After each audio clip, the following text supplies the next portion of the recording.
I was the family's placeholder, not a person. I didn't exist to them unless they needed someone quiet. Hi, I'm Claire Thomas. And for as long as I can remember, I haven't been seen. Not really. I've been looked at, spoken to, even praised on occasion. But never seen? Not as someone with her own needs, her own desires, her own voice. Just a placeholder. A background fixture. The quiet one. The easy daughter.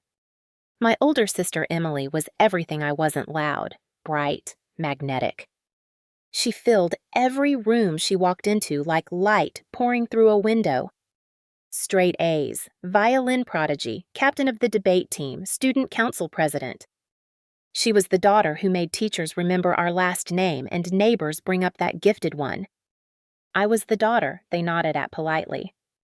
The first time I realized I was invisible, I was 8 years old. It was Emily's birthday, and our house was covered in pink streamers.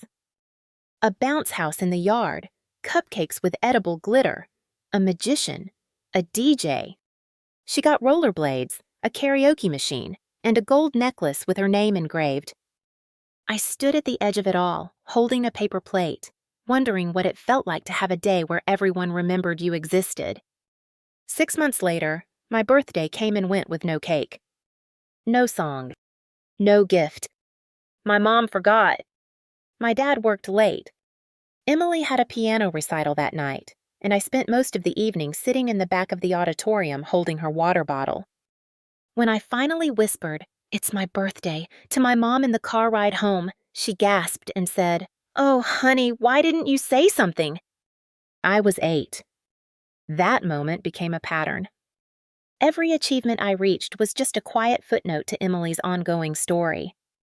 When I got into the advanced math class in 7th grade, my parents nodded and asked if I could help Emily prep for the SAT. When I came home with my first oil painting award, they said, "That's nice. Did you see Emily's debate medal?" I didn't resent her at first. It wasn't her fault. She was just everything they wanted. Everything I wasn't. But over time, something inside me shriveled. I stopped trying to be seen. I got quieter. More helpful. I cleaned the kitchen without being asked. Did the grocery runs when Mom was tired. Picked up Emily's dry cleaning when she started working part-time at a law firm. I smiled when they forgot things. I swallowed disappointment like aspirin. By the time I was in high school, I was known as the other Thomas girl. Teachers asked how Emily was doing. No one ever asked me how I was. Senior year, I made the honor roll every semester. My parents missed the ceremony. They were out of town visiting Emily.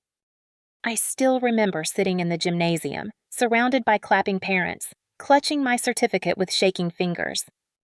My best friend Kara put an arm around me and said, "They should have been here." I laughed. They don't even know this happened. When it came time for college, Emily took the lead in helping me apply. Not because she cared, but because she thought I couldn't do it without her. I remember sitting across from her at the kitchen table as she clicked through common app sections on my behalf, saying things like, "Let's not waste time applying to the Reach schools. Focus on where you can realistically get in." I ended up at a small state college 3 hours away. They dropped me off with a box of clothes and a bag of snacks. No dorm decorations. No hug. Just a half-hearted "good luck, sweetheart," before they drove off. I cried that night. Not because I was scared, but because I knew they wouldn't call for weeks. They didn't. Over the next 4 years, I built a quiet life. I majored in psychology, took on part-time research work, made a few good friends. I called home once a week. Most of the time, the conversation was brief. My mom would ask, "Have you talked to your sister? She's doing amazing at Columbia."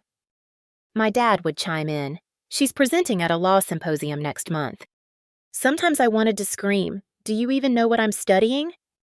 But I didn't. I kept the peace. I got a job offer before graduation, one that paid decently and gave me room to grow. I was proud. I told them on a video call. My mom blinked. That's nice. Emily just got an offer from a firm in New York. I said nothing. But something inside me cracked. The final straw came on my 25th birthday. I had just moved into my own apartment. Nothing fancy, but mine. I had baked myself a cake the night before. A small chocolate one. I even bought candles. I was going to call my parents after work, hoping maybe this year they'd remember. They didn't. No text. No call. Nothing. At 8 p.m., I finally gave in and dialed home.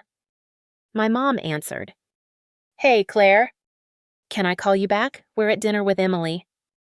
I said, It's my birthday. There was a pause. A long one. Then, oh, right. Happy birthday, honey. I hung up. I stared at the candles. I didn't light them. I didn't eat the cake. I sat in silence and whispered, I'm not invisible. Then I said it again. I'm not invisible. And that's when I knew something had to change. They were never going to see me. So I was going to start seeing myself. After that birthday call, the one where my mother forgot, where my name seemed like a footnote to their evening with Emily, I stopped calling home. I didn't announce it. I didn't send a long, dramatic text. I just stopped picking up the phone. I needed the silence to find myself in the noise that had never included me. At first, they didn't notice. A week passed. Then 2. Then 3. No calls. No messages.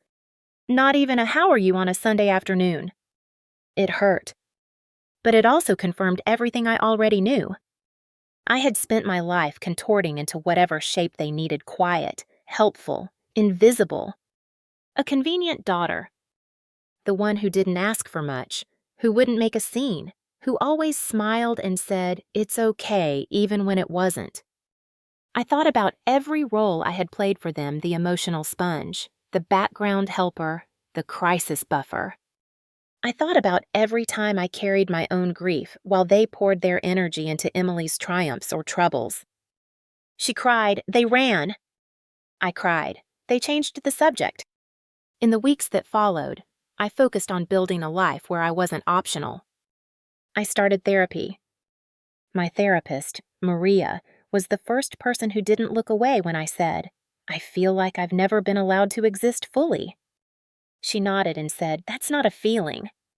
That's an experience. We unpacked things I hadn't said out loud in years. The birthday they forgot. The time I won an essay contest and they didn't come to the assembly. The night Emily got dumped and I stayed up consoling her, only for her to forget my graduation the next day. I started journaling. Pages and pages poured out of me. Sometimes letters to my younger self. Sometimes unsent emails to my mother. Other times, just lists of things I remembered being proud of, moments no one else had acknowledged. I got a cat. Her name was Iris. She was quiet, a little shy, but affectionate in her own way. I joked that she was the only one in my life who noticed when I entered a room and actually cared that I stayed. My friends Kara especially became my family. One Saturday morning, Kara came over with coffee and said, you should write about it. Your story. Your life. Not for them, for you. I hesitated. It's not that interesting. Kara gave me a look. You've lived an entire life in the background. That's not boring, it's brave. And someone out there is feeling the exact same thing, thinking they're the only one. So I did. I wrote a blog post titled The Invisible Daughter. I didn't use names. I didn't call anyone out directly. I just told the truth. About what it's like to grow up in the shadow of someone who takes up all the air. About how it feels to realize you were never the priority. About the pain of loving people who only loved the version of you that stayed small. I hit publish before I could second-guess myself. I didn't expect what happened next. By the end of the day, it had over 10,000 views.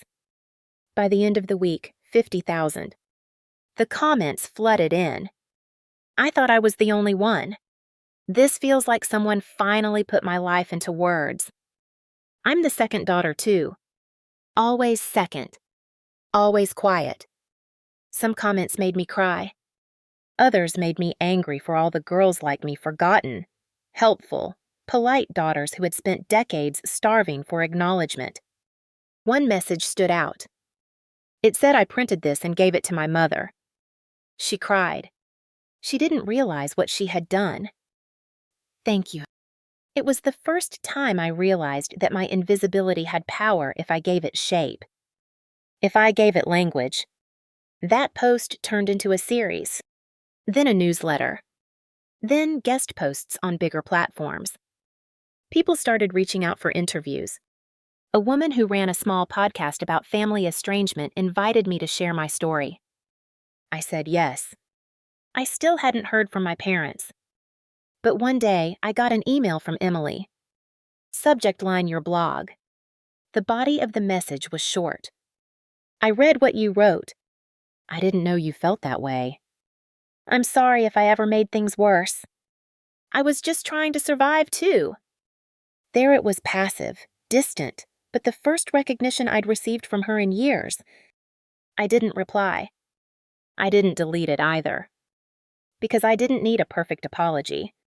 I didn't even need reconciliation. I needed space. Autonomy. A place where my worth didn't hinge on whether someone else remembered me. And I was finally creating that place. That month, I started writing a book. Not a memoir exactly, but a collection of stories. Essays about being overlooked, undervalued, unheard.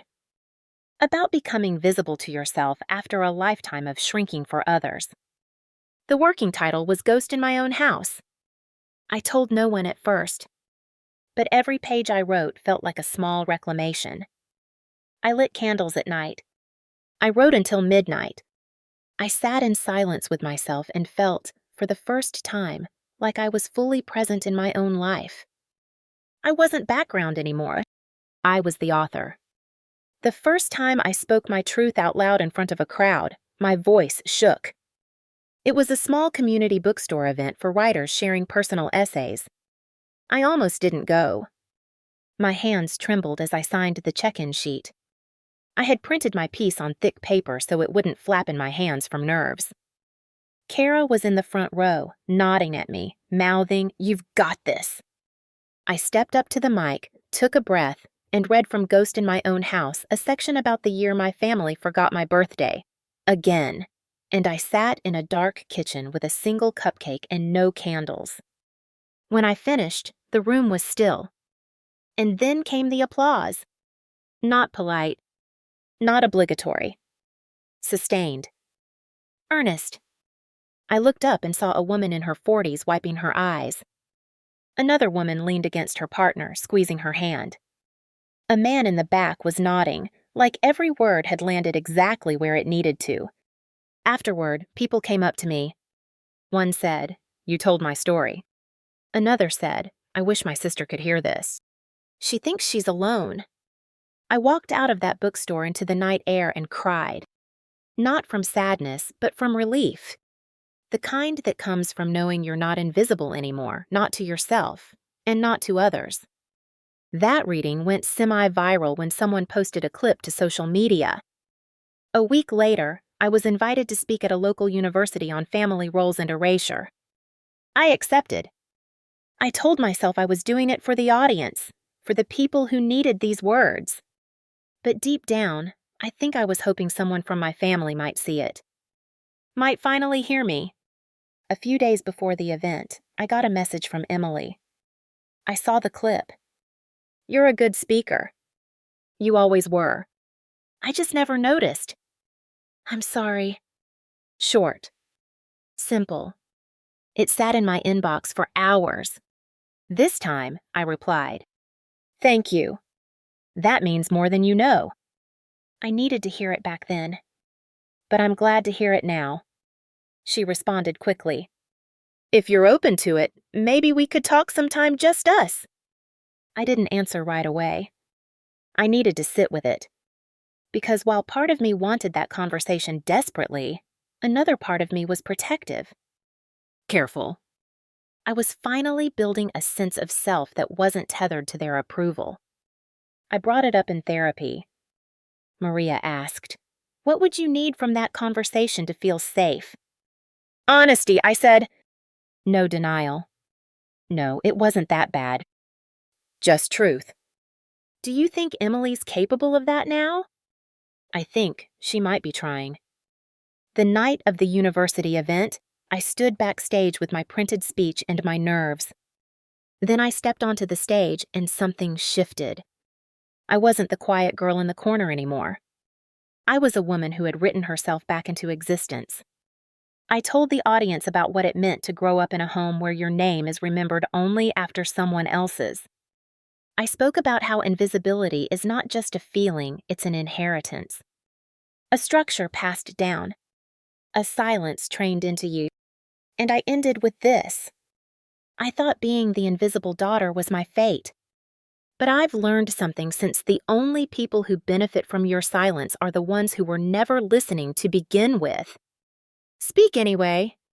Write anyway. Become so visible they can't look away. The room erupted. That night, Emily called. I let it go to voicemail. Not out of malice, but because I needed to be ready. And I wasn't yet. Instead, I went home, opened my manuscript, and wrote a new chapter the day I spoke without permission. The next morning, I received an email from a publisher. They wanted to acquire the book. I stared at the subject line for a long time. Offer to publish Ghost in My Own House. And for the first time in my life, I didn't second-guess whether I deserved the attention.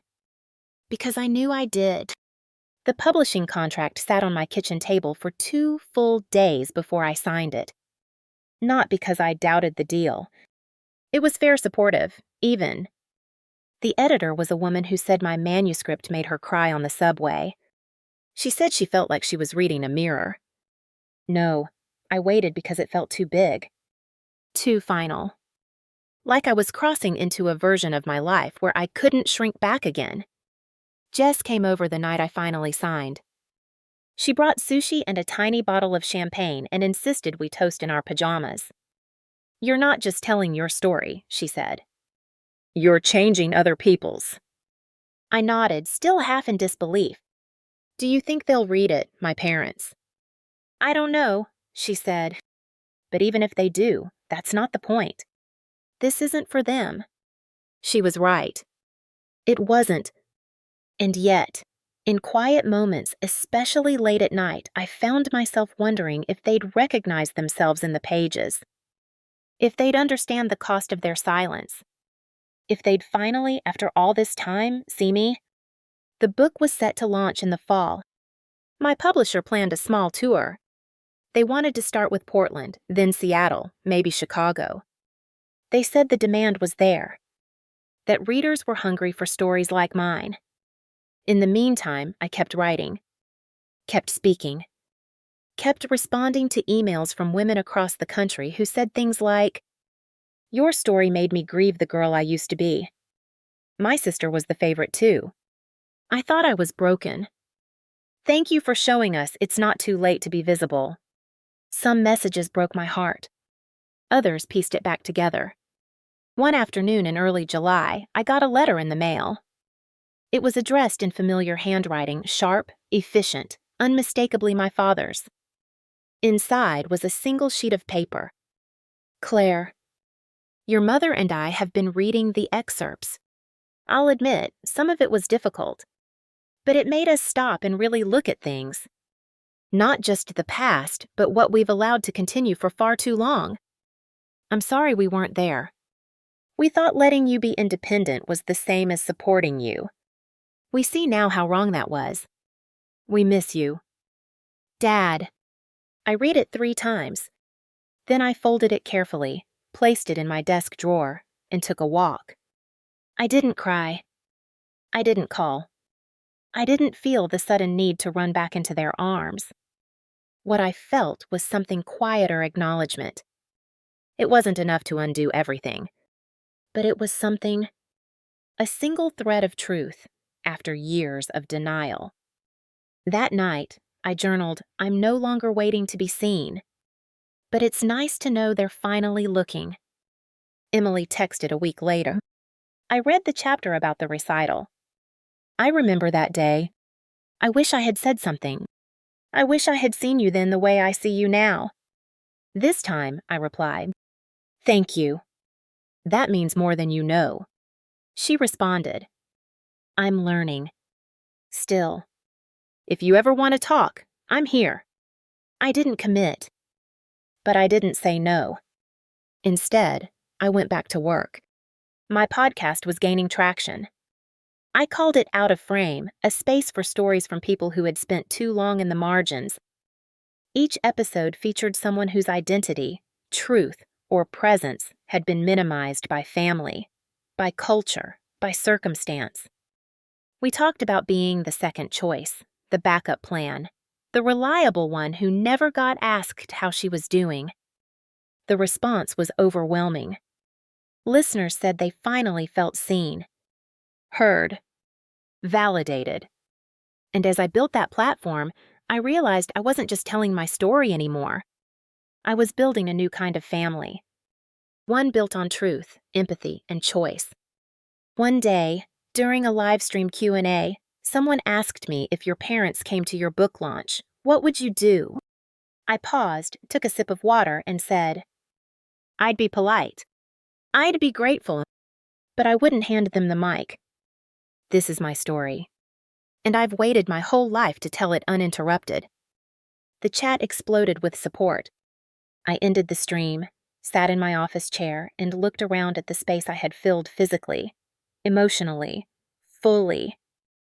The photos on the walls were mine. The books on the shelf were mine. The voice I used was mine. For once, there was no shadow, only me. And I took up every inch of the light. My book came out on the first crisp morning of fall. The air smelled like leaves and change and something else, something quieter, harder to name. Maybe it was peace. Maybe it was the absence of fear. The launch was held in a modest event space downtown. Nothing too fancy. Just enough room for a few dozen people, some rows of chairs, a microphone, a signing table in the back. Kara was there, beaming in the front row. Jess stood by the check-in table, coordinating with the publisher's assistant. There was a table of cupcakes in the corner, chocolate, just like the ones I used to wish for. Only this time, there were candles. Dozens of them. Not for a birthday. For a beginning. I wore a dark green dress and didn't feel the need to hide behind anything. People lined up to talk to me after the reading. Some were quiet, shaking my hand with tears in their eyes. Others handed me letters. They said they were too nervous to read aloud. One woman said, "My mother still doesn't remember my favorite color. But tonight, I'm walking out of here feeling seen." Another whispered, "Your voice helped me find mine." I signed every copy with care, with intention, with full awareness that none of these people had to be here, but they chose to be. That's the kind of family I had now. Later that night, I stood near the back wall, looking out over the space I'd once thought I'd never belong in. My publisher approached and handed me her phone. "There's a message for you." It was a photo of my parents, holding a copy of my book. They were standing outside of a bookstore, smiling softly. My mother wore a scarf I hadn't seen before. My father had his hand on her shoulder. There was no caption. No long apology. Just a second photo, this time of the dedication page. I had written, "For the quiet ones. For the daughters who disappeared in the glow of someone else's spotlight. You were always more than a shadow." I looked at the screen for a long time. Then I handed the phone back and said, "I'm glad they saw it." And that was enough. Because by then, I had already filled my life with people who didn't need a spotlight to recognize me. Who didn't forget my name when the room got crowded. Who asked questions and waited for the answer. Who knew that love isn't loud, it's consistent. The podcast had hit a milestone 500,000 downloads. We hosted a virtual event with guests from around the world: sisters, cousins, friends, women who had rebuilt entire lives after being dismissed, erased, overlooked. We called it The Unseen Are Rising. That night, Jess stood on my tiny balcony, sipping tea, staring at the skyline. "You know," she said, "you could have stayed in the background forever. No one would have blamed you." I nodded. "I know. But you didn't. You walked into the center of the frame." I smiled. I think I was always there. I just finally stopped letting them crop me out. Iris, my cat, curled beside my feet. The breeze carried the scent of distant fireplaces, of seasons changing. My phone buzzed. A text from Emily. "I'm in town next month." "Would love to see you." No pressure. I didn't respond right away.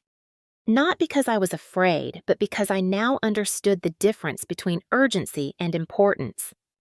She didn't need to be answered immediately. I didn't owe anyone my immediacy anymore.